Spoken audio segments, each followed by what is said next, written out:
3 invités avec nous chaque soir pour décrypter les mouvements de la planète marché. Frédéric Rosier est avec nous, co-responsable de la gestion de portefeuille chez Mirabeau. Bonsoir Frédéric. Bonsoir Grégoire. Merci d'être là. Merci à David Benhamoun de nous accompagner également. Bonsoir David. Bonsoir Grégoire. Vous êtes associé gérant, cofondateur et directeur des investissements d'Axiom Alternative Investments. Et Florent Vabon est également à nos côtés. Bonsoir Florent. Bonsoir Grégoire. Vous êtes économiste chez Ecofi. Je commence avec l'économiste que vous êtes, Florent. Ça fait 10 jours, 15 jours qu'on parle de ce moment historique en Allemagne. Le vote du Bundestag a eu lieu. On peut donc revenir sur ce changement de cap budgétaire, ce changement de stratégie budgétaire en Allemagne qui débloque, alors selon les estimations, potentiellement jusqu'à 1 trillion d'euros de dépenses d'infrastructures militaires sur une dizaine ou une douzaine d'années aujourd'hui. Florent, qu'est-ce que ça change? Qu'est-ce que ça peut changer? Qu'est-ce que ça ne changera peut-être pas également? Bon, commençons déjà par répéter que c'est historique. Je pense qu'il faut bien l'avoir en tête, c'est historique. Alors les chiffres donnent le tournis, il est vrai, qu'on a du mal même à estimer le potentiel de croissance que ça pourrait engendrer. Néanmoins, quand on regarde un petit peu ce qui pourrait se passer, quand on dépense dans l'armement, dans la défense, il y a assez peu de raisons de penser, et là je vais peut-être vous surprendre, que ça va donner plus de gains de croissance, etc. Ouais. Néanmoins, quand on investit dans la défense, on fait travailler aussi d'autres entreprises tout autour. Et on parle beaucoup d'autonomie stratégique. L'autonomie stratégique en Europe, elle passe aussi par la réindustrialisation et le fait de faire travailler des entreprises locales, si je puis dire, ou en tout cas en Europe. Donc ça veut dire que par effet cascade, il va y avoir des gains de croissance plutôt dans ces secteurs-là, dans le secteur privé. Et que, par ailleurs, et ça c'est quelque chose qu'on nommait un peu dans l'équation ces derniers temps, en tout cas dans ce que je lis ça et là, c'est que ça va engendrer des gains de productivité aussi. Et les gains de productivité, ça va passer par le fait que quand on dépense de l'argent dans la défense, on dépense aussi de l'argent d'une certaine manière dans la R&D. Et puis, quand on parle de réindustrialisation, encore une fois, ça veut dire des gains de productivité aussi dans ces secteurs-là. Et que donc, in fine, ça veut dire aussi plus de croissance, mais de la croissance, alors le mot est peut-être pas bien choisi, mais de la croissance saine, puisque ça induit des gains de productivité. Ouais. Et on n'est pas là sur un choc de demande transitoire ou conjoncturel, on est véritablement sur quelque chose de structurel. C'est pas la croissance feu de paille, quoi. Exactement. C'est pas le plan de relance qui produit des effets très puissants à court terme et qui, derrière, s'essouffle aussi vite. Non, je pense pas. Et puis, par ailleurs, l'Allemagne va faire travailler ses copains dans la zone euro. Donc, ça va aussi avoir des effets cascades sur les autres pays de la zone euro, la France, l'Italie, l'Espagne. Et donc, on peut d'ores et déjà, à mon sens, attendre des points de croissance supplémentaires sur 2025. Pas beaucoup. Mais ça va surtout jouer en 2026. Mais à l'équation, et là c'est beaucoup plus difficile à quantifier, on peut aussi rajouter un sentiment d'optimisme retrouvé. Ouais, alors il est déjà là, il est déjà revenu sur la zone euro, et donc attirer des capitaux étrangers, des dépenses d'investissement qui avaient été potentiellement arrêtées ou suspendues ou annulées ou peu importe, qui reviennent dans le jeu, et donc finalement ça fait aussi plus de croissance. Et peut-être un petit peu plus d'inflation, mais comme il y a des gains de productivité, ils pourraient être absorbés par ces gains de productivité. Ça, c'est le scénario idéal de l'économiste, c'est ça, un peu le scénario Florent, rose, vous nous vendez le scénario rose. Oui. Non, mais on a tous envie d'y croire autour de la table, Florent. Quels vont être les écueils à suivre? Parce que, encore une fois, on est dans le temps long de ce que je comprends de cette histoire allemande, même si quelques effets se verront peut-être d'ici quelques trimestres, c'est-à-dire quand même assez vite.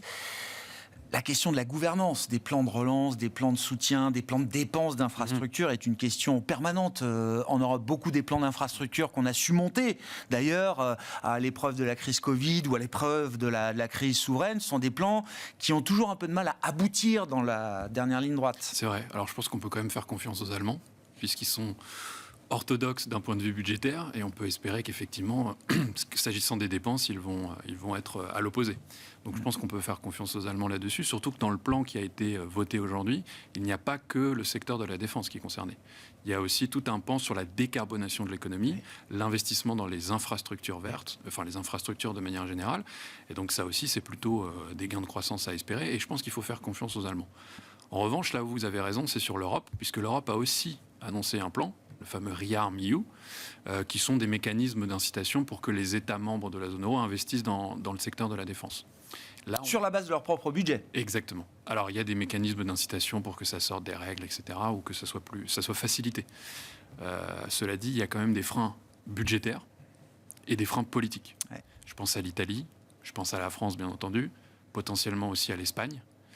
Et donc, ces pays-là bon, je mets de côté la France parce qu'on dépense quand même beaucoup d'argent dans le militaire. Donc on est quand même de bons élèves dans la zone euro. On ne peut pas nous le reprocher, ça. On ne peut pas nous le reprocher. Oui.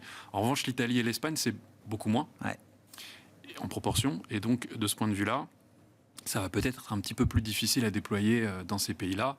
Et ça peut tempérer un peu mon enthousiasme qui est le mien là aujourd'hui. Ouais.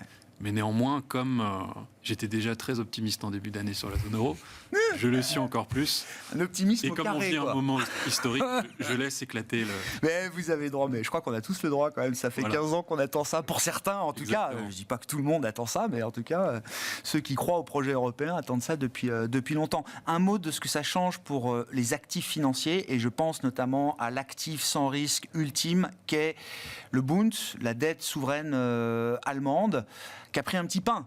Ah oui. Alors c'est le corollaire de ces perspectives de croissance, croissance productive, comme vous dites, Flan. Est-ce que ça change le statut d'un actif sans risque comme le Bund aujourd'hui ? Alors, ce que ça change, c'est sa disponibilité, si je puis dire. Parce que finalement, il va y avoir beaucoup plus d'émissions. Et donc, il va falloir aussi absorber tout ça. Et donc, ça suscite aussi des inquiétudes de ce point de vue-là. En fait, pour moi, le taux à 10 ans allemand aujourd'hui, il est frappé par une forme de paradoxe temporel. C'est-à-dire qu'à court terme, cette hausse de taux qu'on a tous subie dans les portefeuilles, qui est la plus forte hausse en une seule journée depuis la réunification, il faut quand même le souligner. Ça Tout aussi, est c'est un moment historique. Tout est historique. Il est, donc, je disais, frappé par un paradoxe temporel parce qu'à court terme, ces niveaux de taux d'intérêt-là vont appuyer sur l'économie de manière négative. Ouais. Donc, ce n'est pas nécessairement de bon augure pour la suite de l'aventure, si je puis dire, sur la croissance économique européenne. Donc après, on peut espérer qu'effectivement, avec la visibilité sur la structuration de ces plans, etc., on ait une petite détente sur le taux de 10 ans allemand, mais on est quand même dans un nouveau régime. Et paradoxe temporel aussi, parce que en réalité, vous l'avez dit, ça correspond à des anticipations de croissance nominale beaucoup plus élevées. Croissance nominale, c'est la combinaison entre la croissance économique réelle et l'inflation. Donc plus de croissance, plus d'inflation. Et de ce point de vue-là, on peut se dire qu'à long terme, ça va augmenter le niveau de croissance potentielle des économies et que donc les économies européennes seront capables d'absorber des taux d'intérêt plus élevés. C'est un peu là-dessus que parie le marché d'une certaine manière. Quand on regarde tout un tas de points de courbe ou d'indicateurs de marché, on a l'impression qu'effectivement, on se dit on relève un peu le niveau de croissance potentielle de l'Allemagne et de la zone euro dans son ensemble, et donc elle est capable de supporter des taux d'intérêt un peu plus élevés. Mais à court terme, il faut quand même le rappeler, ça peut avoir une incidence négative. Ouais.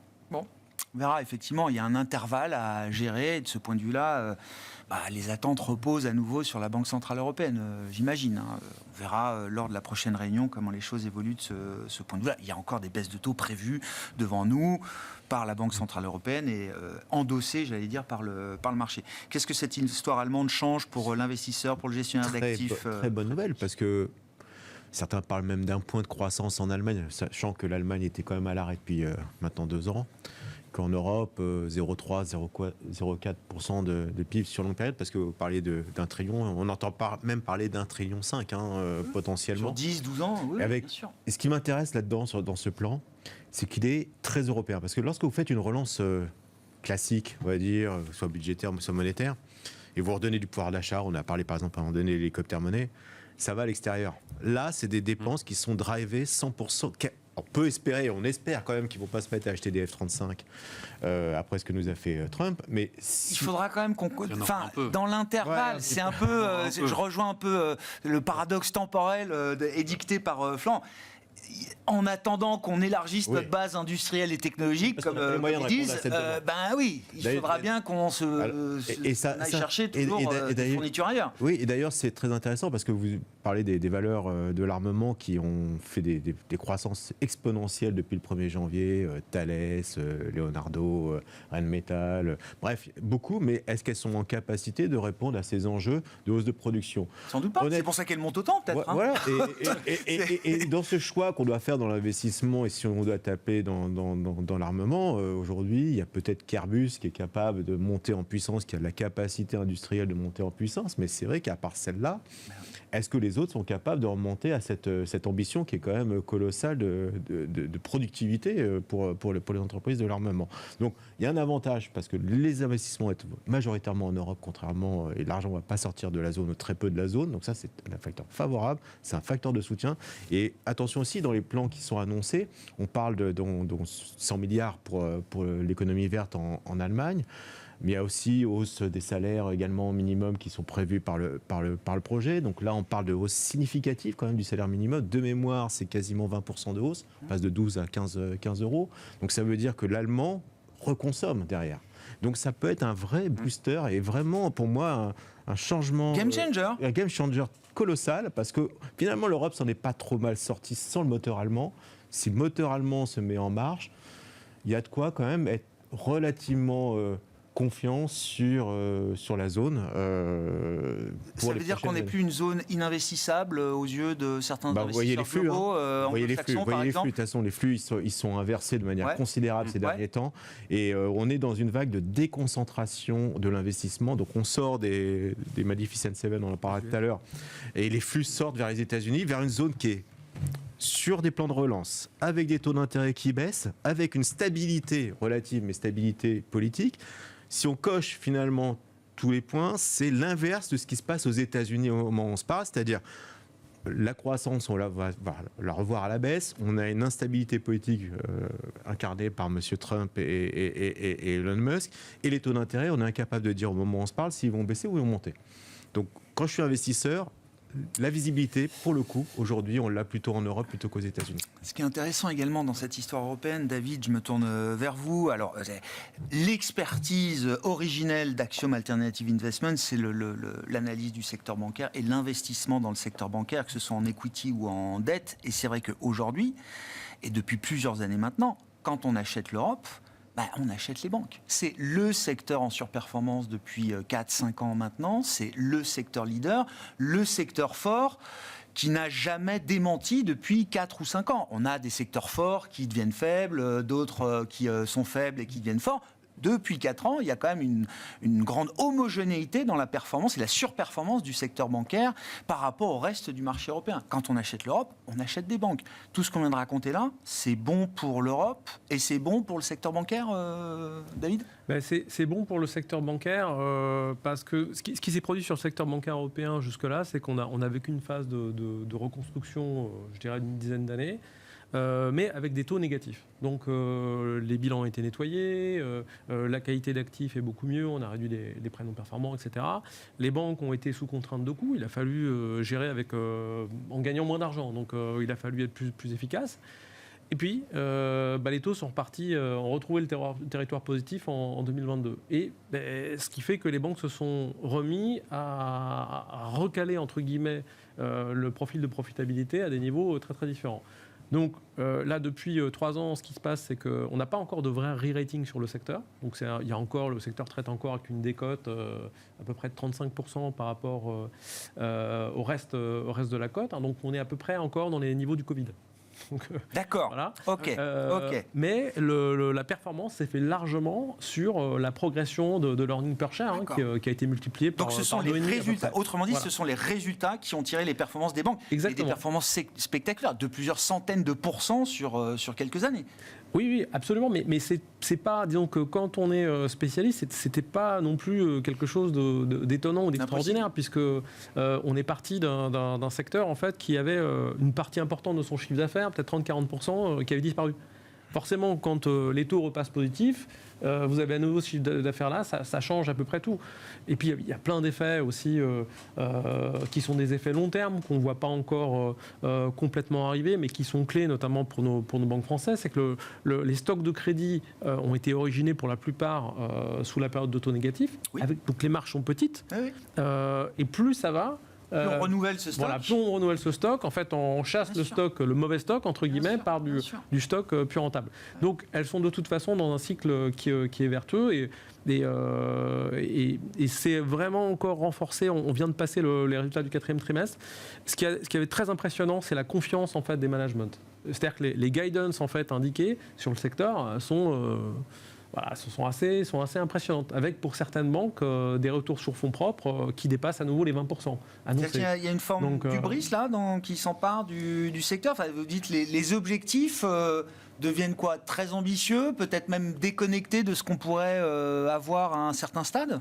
Alors, c'est très difficile à dire parce qu'on vient en fait d'une période où tout était contraint, où on avait peu de croissance de bilan, à une période. C'est un nouveau monde là, pour les banques. Quand on regarde en fait les bilans, en fait, grosso modo, si on regarde en agrégé le bilan du secteur bancaire, on prend l'indice, le SOC 600 banque, de 2008 à 2018, quasi divisé par 2. Okay. Et depuis 2018, c'est en croissance, sans cesse. Donc on a à nouveau une industrie qui est en ordre de marche, qui a été assainie, et voilà. Et ce qu'il y a d'intéressant, c'est que une banque européenne, grosso modo, l'Europe est financée à 70% par les banques. Donc ça veut dire qu'une banque européenne, c'est une option sur l'économie européenne. Donc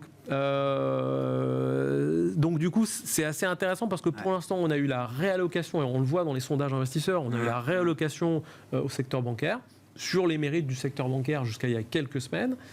Et là, ce qu'on voit, c'est un certain nombre d'investisseurs qui diversifient out of the US, comme on dit, pour se mettre un peu sur l'Europe, et on voit des flux arriver sur le secteur qu'on sent plus comme je prends une option sur l'économie européenne. Donc c'est vraiment intéressant. Il y a une vraie confiance venue du reste du monde pour l'Europe et pour ce secteur bancaire européen aujourd'hui. Absolument. Mais c'est vrai que les métriques, quand on la regarde 2 ans, jour pour jour, quasiment après la défaillance de Crédit Suisse et le rachat par UBS. Alors c'est pas en zone euro, techniquement parlant, mais c'était un événement qui avait un peu refroidi quand même aussi l'enthousiasme sur ce secteur bancaire, mais qui a été très vite effacé.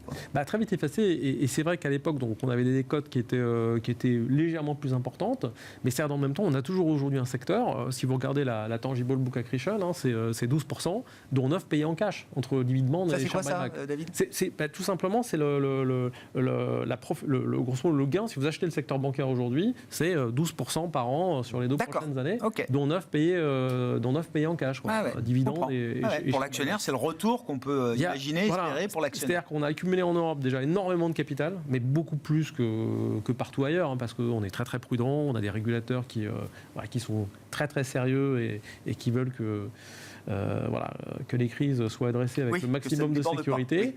Et ce qui fait qu'aujourd'hui, il y a beaucoup trop de capital dans le secteur, donc ce qui donne les possibilités de faire du M&A, d'avoir des programmes de rachat d'actions qui sont des multiples de ce qu'il y avait en 2006-2007.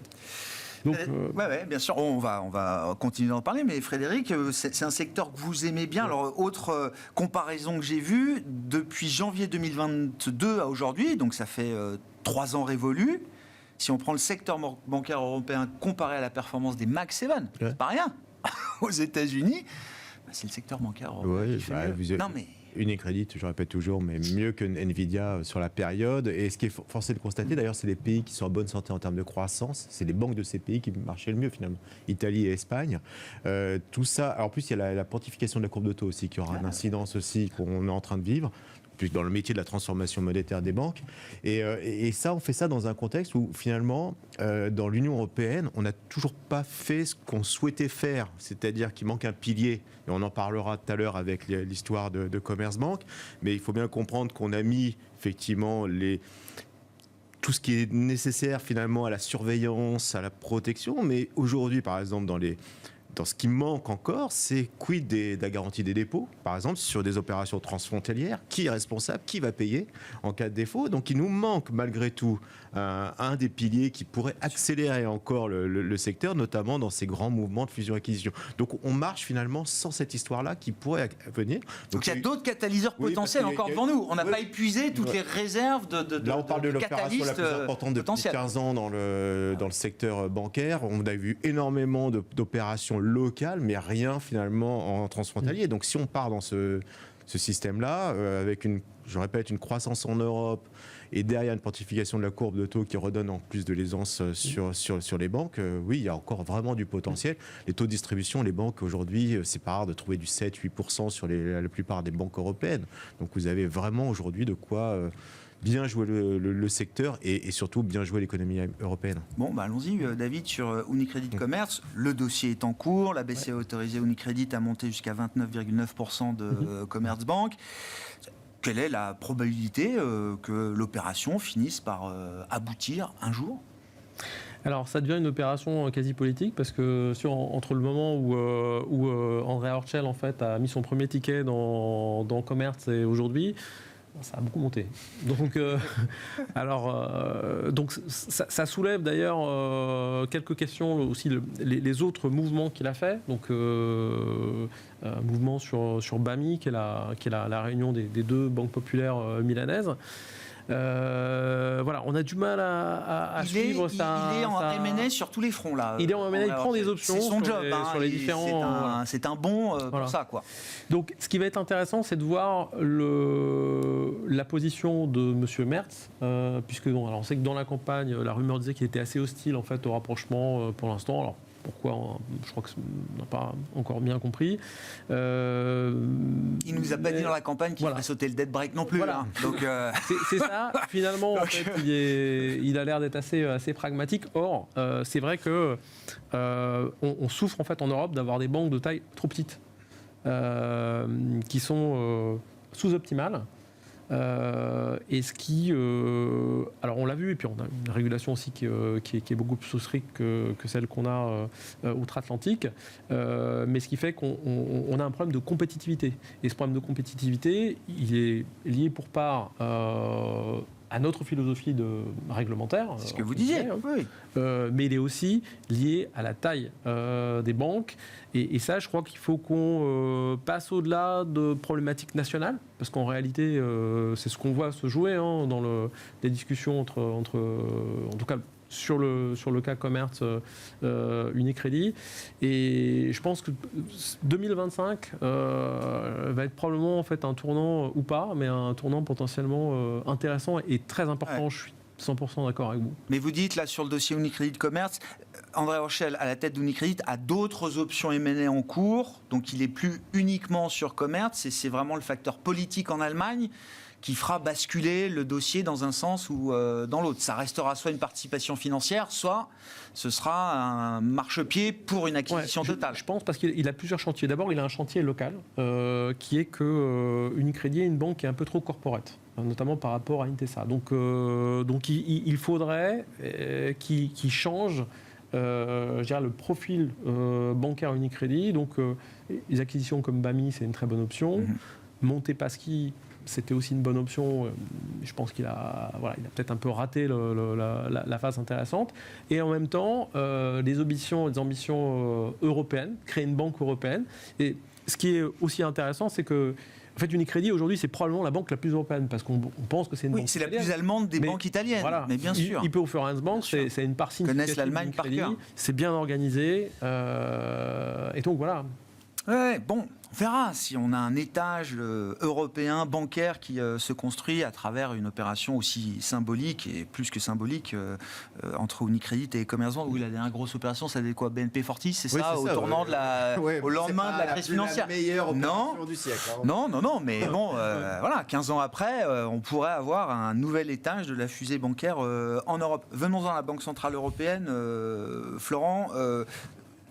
Je reviens évidemment au virage stratégique de l'Allemagne. Qu'est-ce que ça change pour la Banque Centrale Européenne ? La dernière communication de Christine Lagarde, alors pour le coup, j'allais dire, elle était vraiment en eau trouble. Elle nous parle d'eau chaude qui rencontre des eaux froides. On est un peu à la confluence de forces positives et négatives. Et c'est vrai que la boussole de la BCE semble un peu déréglée. Ouais, c'était le communiqué et même la conférence de presse, c'était le grand flou, très clairement. Elle est bien embêtée en réalité, la Banque Centrale Européenne. Parce que s'il y a plus de croissance et plus d'inflation, qu'est-ce qu'elle doit faire ? Et que parallèlement, les taux d'intérêt remontent, alors qu'elle est en train de les baisser, qu'est-ce qu'elle peut bien faire ? Donc elle a plusieurs choix qui s'offrent à elle. Le premier, c'est accompagner ce regain d'autonomie stratégique en en se disant je vais accompagner en baissant les taux, je peux relancer le QI, etc. En termes de crédibilité, ça paraît quand même compliqué. Je finance, quoi. Je finance. Je m'avoue vaincu. Ouais, je capitule. Et tout ça, ça nous ramène à un autre débat, c'est le débat de la dominance budgétaire contre la dominance monétaire. Qui gagne dans ce combat? Est-ce que ce sont les États qui imposent leurs lois? Bon, je le dis un peu schématiquement, mais c'est un peu l'idée. Imposent leurs lois à la politique monétaire, ou l'inverse, ou personne ne gagne. Donc dans le premier cas, ce seraient les États qui gagnent d'une certaine manière, puisque la Banque Centrale Européenne accompagnerait ce regain d'autonomie stratégique. Moi, j'y crois moyennement, parce qu'au sein du Conseil des gouverneurs de la BCE, on a quand même des personnes qui sont, ils nous l'ont montré, très pro, on doit maîtriser avant toute chose l'inflation. Ça, c'était le prérequis de base. Après, il peut y avoir une autre forme, l'inverse en réalité. Oui. Elle affronte les conséquences. Dominance monétaire, oui, c'est ça. Et en affrontant les conséquences, c'est-à-dire qu'elle répond coup par coup, coup pour coup presque, à la hausse de l'inflation et à la hausse de la croissance. On se retrouve à monter les taux, quoi. On se retrouve potentiellement à monter les taux. Ouais. Mais cela dit, je reviens à ce que je disais tout à l'heure, s'il y a plus de gains de productivité, ça veut vouloir dire que cette croissance-là peut être non inflationniste. Ouais. Ou que même, soyons rêveurs encore une fois, on entre dans une phase où la zone euro est en moyenne une inflation autour de 2%, et que tout se passe bien dans le meilleur des mondes avec une croissance de la productivité, etc. Puis il y a un troisième choix, c'est l'entre-deux. Un peu ce qu'a commencé à faire Christine Lagarde en disant, on ne sait pas vraiment ce qui va se passer, donc pour le moment on baisse nos taux d'intérêt parce que c'est ce que nous disent les données, elle est dépendante aux données. Et donc de ce point de vue-là, je me le laisse faire. Nous, on anticipe qu'elle va encore les baisser en avril, parce que les forces des inflationnistes à court terme sont quand même assez puissantes. Ouais. La baisse des prix de l'énergie, la baisse des salaires qui est en train de se translater dans l'inflation des services qui a commencé à baisser. Donc c'est-à-dire qu'à court terme, les forces des inflationnistes sont plus fortes, mais qu'à moyen long terme, on va vers plutôt une stabilisation et qu'à mon sens, elle va les laisser comme cela. La tentation que le taux terminal, que le taux d'arrivée puisse être un peu plus élevé que ce qu'on pouvait encore imaginer avant l'arrivée de Merz, notamment dans le jeu. Exactement. Voilà. En tout cas, nous, c'est notre point de vue. Je sais qu'il y a tous les avis qui sont dans la nature. Mais ça, c'est clair. Nous, le taux, pour le coup, le taux BCE, c'est un taux qui est important quand on price les banques, évidemment. Et tous les analystes avaient un taux terminal 1,75, 1,75,2. Peut-être pas vous, mais en tout cas beaucoup d'entre eux, en anticipant une baisse des taux. Et c'est vrai que là, la question, c'est pause en avril ou pause après. Mais c'est à peu près sûr que c'est pause, d'autant que le staff de la BCE n'a pas eu le temps de mettre à jour de toute façon ces données, donc c'est juin. Oui. Donc c'est vrai que la question de la pause... Il ne faut pas négliger, c'est Donald. Ouais. Non mais 2 avril, la promesse de tarifs réciproques, les vrais tarifs arrivent. C'est plus les tarifs fentanyl pour le Canada et le Mexique, là, c'est pour l'Europe notamment. Comment est-ce que la BCE évaluerait les conséquences d'une salve de tarifs telle que Donald Trump nous le promet aujourd'hui? C'est inflationniste ou c'est récessif? C'est une bonne question. C'est prévu que ça entre en application le 2 avril, mais on n'y est pas encore. Non. Et on voit que Donald Trump change d'avis tous les 4 matins, pour utiliser une expression un peu... Voilà. Scott Bessent, tout à l'heure, nous a préparé à l'idée que peut-être, donc son secrétaire au Trésor, nous a préparé à l'idée que peut-être ce serait un peu moins fort que ce qu'on anticipait. J'ai quand même tendance à penser qu'il ne va pas aller jusqu'au bout du bout et qu'il va y avoir encore une phase de négociation, peut-être de pause, peut-être de... Voilà. Il veut obtenir l'accord, le deal, et ensuite il va passer à autre chose. Enfin, en tout cas, c'est mon interprétation des choses. Après, pour l'Europe, eh bien, si elle décide de répondre à ces hausses de droits de douane, ce qui semble être le cas... C'est ce qui est en préparation.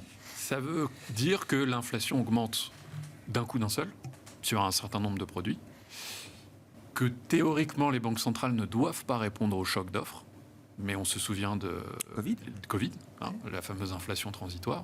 Donc, je pense que là, elles vont être beaucoup plus sensibles à leur perte potentielle de crédibilité. C'est difficile. Bon, on verra. Il y a une réunion en avril qui semble peut-être déjà écrite, et puis les suivantes qui seront encore à écrire avec la nouvelle donne tarifaire peut-être du mois d'avril. Parlons justement de Donald Trump et du marché américain. Donc le S&P 500 a baissé de 10% en 16 séances entre le 19 février et le 13 mars. C'est une des corrections les plus rapides de l'histoire. Correction, selon le consensus de marché, c'est moins 10. qu'est-ce qu'on a réintégré avec ce moins 10% et est-ce que c'est suffisant pour redevenir confortable avec l'investissement en actions aux États-Unis, qui reste évidemment un choix incontournable pour un géant? Oui, sur un mois, c'est 7,5. Et mais 7,5, c'est deux secteurs. C'est assez impressionnant parce que autant sur la hausse, c'était une hyper concentration de la performance. Là, la baisse, 95% de la baisse se fait sur le secteur des tech et des 7. Avec, bien sûr, tout ce qui est ce qu'on appelle technologie de l'information qui doit être à moins 15 au moment où on se parle. Il y a la consommation discrétionnaire, mais le reste est plutôt stable. Donc, c'est assez marquant. Ouais. C'est-à-dire que... C'est concentré dans la hausse, c'est concentré dans la baisse. Voilà. Très donc intéressant. Ça, c'est les flux, ils sont assez marquants là-dessus. Donc, moi, je suis assez étonné. Je regarde mes portefeuilles américains, ils ne baissent pas. Ils sont plutôt stables, progressent légèrement, mais ça montre aussi qu'il y a une forme de résilience. Il y a des très belles sociétés.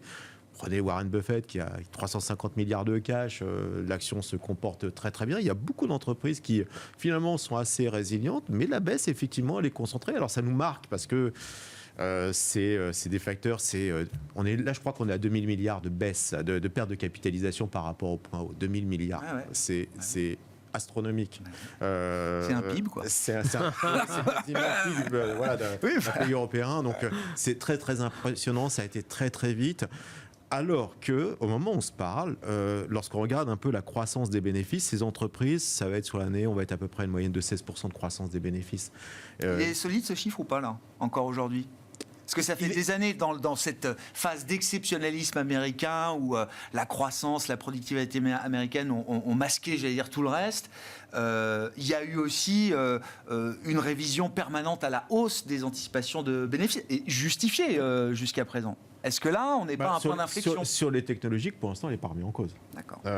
C'est vrai qu'on anticipe énormément de choses depuis le 20 janvier, depuis DeepSeek, grosso modo, on met beaucoup de choses en cause. Le 20 janvier, pour vous, c'est DeepSeek. C'était le 20 janvier. Non, mais c'était tout à fait le 20 janvier. Mais pour moi, c'est l'investiture de Trump. Mais ça restera l'investiture de Trump et DeepSeek, je suis d'accord. DeepSeek, c'est 15, en vérité, DeepSeek, c'était un petit peu avant, mais 15-20 janvier, Stargate, DeepSeek, et là, le monde est en train de changer. Et vous avez ce truc hallucinant, c'est finalement la convergence des performances, puisqu'il y a un indice qui s'appelle le 493 et le Magnificent Seven, et vous voyez les courbes qui repartent dans le sens, ça va très très vite. Et je reviens là-dessus, c'est qu'au moment où on se parle, la croissance bénéficiaire pour ces entreprises, elle est à 16%, le reste est plutôt quand même largement plus bas. Donc on n'a pas inversé cette tendance, mais c'est vrai que l'incertitude sur les taux d'intérêt, les taux longs américains qui font un peu, les taux longs qui ont tendance à bouger un peu dans tous les sens, fait qu'on a des multiples qui sont en train de baisser fortement, alors que la croissance bénéficiaire n'a pas été revue au moment où on se parle à la baisse. Donc ça paraît moins cher. Ça paraît moins cher d'un point de vue factuel. Mais ça ne veut pas dire que ça ne va pas baisser parce qu'on est encore dans cette phase de rebalancing. Donc ça peut aller encore plus bas. Maintenant, je pense qu'on va aller dans le même excès à la baisse qu'on a été dans l'excès à la hausse. Donc il va falloir trouver ce point d'équilibre. C'est très dur, honnêtement. Ah oui, parce que l'excès à la hausse, il a peut-être, on le saura mais il a peut-être été important, l'excès à la hausse. Il a été peut-être important. Et donc la question, c'est surtout pas anticiper le point bas et après, quitte à regretter de ne pas l'avoir joué, mais il y aura forcément derrière encore une phase de corrective. Mais on ne pourra pas aller au-delà tant qu'on n'a pas revu ces croissances bénéficiaires à la baisse. Et pour l'instant, ce n'est pas le cas. Dans les Trumponomics ou le séquençage du programme et de la stratégie Trump, il y a tout un pan autour de la dérégulation bancaire. Et on se souvient que Trump 1.0 avait d'ailleurs mis en place la dérégulation bancaire, les baisses d'impôts également, avant de s'attaquer au front commercial et la guerre commerciale qui est arrivée en deuxième partie de son premier mandat. Là, on a l'impression, à ce stade, d'être un peu à front renversé. C'est très tarif pour commencer. Et puis viendront ensuite peut-être la partie dérégulation, baisse d'impôts, etc. Sur la dérégulation, Donald Trump vient de choisir Michelle Bowman, qui est membre de la Réserve fédérale américaine aujourd'hui, pour succéder à Michael Barr, qui était lui aussi membre de la Fed, en charge de la supervision bancaire. Qu'est-ce qu'il y a derrière cette nomination et qu'est-ce qu'on comprend de l'ambition de Trump pour le secteur bancaire américain, David? Alors, quand on regarde en fait le Basel Endgame de Barr, grosso modo, et qu'on essaie de chiffrer les économies en termes de capital réglementaire, on est à peu près sur 80 milliards, ce qui est une paille à l'échelle du secteur bancaire américain. Quoi, ça c'est les exigences réglementaires issues de Bâle, c'est ça que Michael Barr voulait appliquer, la manière dont Michael Barr voulait faire les choses. Okay. Exactement. Bowman, sa position, c'est table rase. C'est vraiment, c'est tout à fait. Mais ça s'arrête pas en fait au capital réglementaire. Ça va vraiment au-delà. C'est la législation sur le money laundering. C'est vraiment toute contrainte dans sa philosophie et une contrainte, une barrière à la croissance. Donc en fait, on retire tout. Alors, ce qui est intéressant, c'est de voir la réaction des banques américaines. C'est que donc, les banques américaines ont vraiment énormément progressé de septembre à décembre. Et depuis, elles sous-performent, mais elles sont négatives. Le dernier américain est négatif, en fait, year to date, alors qu'on a... Plus 30, hein.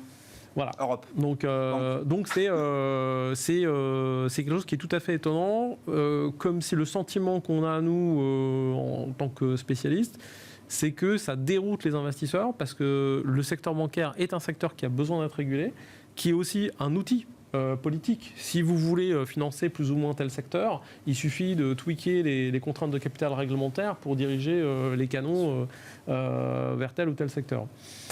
Après, quand on regarde la réaction européenne, ça aussi qui est intéressant, on voit aujourd'hui deux choses. Chez nos régulateurs, il y a toujours beaucoup de prudence et la réaction des différents membres, soit du MSU, ou c'est plutôt que la dérégulation, c'est pas forcément une solution magique et qu'il faut s'en méfier.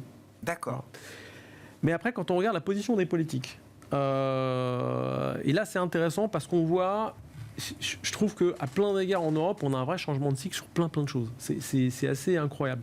Au plan réglementaire, donc le Trésor italien, français et allemand ont adressé en fait un courrier à la Commission européenne en septembre, qui est un courrier qui met en fait en avant la compétitivité européenne. La compétitivité du secteur bancaire, ça devient en fait la clé, l'enjeu politique, voilà. Avec un agenda pour le prochain règlement européen sur le capital qui théoriquement doit être adopté en 2028, et avec 6 thèmes de dérégulation. N'en faites pas trop, quoi. C'est plus que n'en faites pas trop. Il y a un truc qui est extraordinaire où le courrier dit qu'il faut absolument arrêter tout nouveau projet sur la lutte anti-blanchiment, voilà. Donc l'idée c'est quand même de stopper. On a été très très loin en Europe, c'est vrai. Donc on met un coup d'arrêt à tout ça et on a 6 thèmes importants, dont par exemple la titrisation, c'est très peu développé en fait en Europe. Voilà. Oui. Donc on a ce... Donc là aussi, il y a peut-être un souffle un peu différent sur l'aspect réglementaire. Alors les États-Unis seront les États-Unis et peuvent déréglementer à marche forcée. On verra ce que ça donne. Ça a pu donner SVB à un certain moment. Voilà, ça a été géré. Et puis il faut voir si ça va au bout. Ce qu'on disait tout à l'heure. Pour l'instant, tout ça sont. Oui. Elle est nommée, elle n'est pas encore validée. Oui. Non, mais... Enfin, mais ça renforce l'idée qu'on a. On est en train de prendre un virage en Europe qui est complètement hallucinant, parce que c'est un virage sur les taux, un virage de cycle économique, c'est-à-dire qu'on rentre, on parlait des tensions sur l'inflation aujourd'hui, elle reste quand même assez élevée, et le plan de Merz va rajouter des tensions inflationnistes, alors que déjà la BCE a du mal, donc ça veut dire qu'on est en train de changer de cycle, et peut-être d'entrer dans un cycle de régime qui est beaucoup plus proche de ceux qu'on avait dans les années 70-80, et c'est complètement fou en fait. L'exceptionnalisme européen est devant nous. 2 minutes pour conclure, Florence, sur la Fed quand même, parce que c'est un peu le sujet de cette semaine. Depuis janvier, depuis l'élection de Trump, Jérôme Powell est sur la retenue et se place dans une position d'observateur. On ne spécule pas, on n'anticipe pas, et même si des décisions sont prises de conduite de la politique économique américaine, nous attendrons de voir les résultats que donneront ces décisions. Est-ce qu'il est temps de changer un peu de discours cette semaine ? Je ne pense pas, puisque pour le moment, Donald Trump l'a un peu laissé tranquille. Donc il vaut mieux pas qu'il dise quoi que ce soit là-dessus. En revanche, il y a des documents qui vont être publiés lors de cette réunion qui compilent les avis des autres membres de la Fed. Et là, ça va être très intéressant. Et notamment dans le document de projection économique, à la fin, ou vers la fin en tout cas, il y a une rubrique où ils indiquent le niveau d'incertitude qu'ils ont quant à leurs prévisions d'inflation et de croissance. Et j'imagine bien que ces niveaux d'incertitude vont augmenter. Et donc ça va rajouter un peu dans l'idée que effectivement la Fed est très incertaine sur les décisions à prendre. Mais il va sans dire qu'il va a priori même très vraisemblablement ne pas baisser ses taux lors de cette réunion. Ouais. Je ne suis pas sûr qu'il va non plus aller dans le sens de dire les marchés ont baissé, c'est dangereux. Non, je pense qu'il va même presque pas l'évoquer. D'ailleurs, on l'a dit, c'est une sorte de pichenette d'une certaine manière. Parce que correction, c'est sain. C'est deux C'est secteurs. sain, nous dit Scott Bessent. Et il a totalement raison. 10% de correction, ça peut être sain. Et Et, puis ça c'est localisé. arrive, c'est la vie normale des marchés. Voilà, donc je pense que l'instabilité financière, c'est pas un débat non plus. Non. Il reste l'inflation. Et donc, comme il y a de l'incertitude sur l'inflation, il y a peu de raisons de baisser les taux. En revanche, là où il y a, à mon sens, un petit sujet d'inquiétude, c'est sur le marché de l'emploi. Sur le marché de l'emploi, ce que l'on voit, c'est qu'on est dans une phase où il y a des fragilités qui sont encore là, qui sont encore perceptibles, parce que quand on regarde un indicateur très simple de fluidité sur le marché du travail, quelqu'un qui a entre 25 et 54 ans qui se retrouve au chômage aujourd'hui, il a de moins en moins, la probabilité qu'il retrouve un emploi le mois d'après est en train de diminuer. D'accord. Ok. Donc il commence à y avoir un petit problème de fluidité sur le marché du travail. Il ne faudrait pas trop que ça dure et que l'incertitude s'installe. Bon, on suivra la communication de Jérôme Powell demain soir. Merci beaucoup, messieurs. Merci d'avoir été les invités de Planète Marché ce soir. Merci. Florent Vabon, économiste chez Ecofi, David Benamou, directeur des investissements d'Axiom Alternative Investments, et Frédéric Rosier, co-responsable de la gestion de portefeuille chez Mirabeau.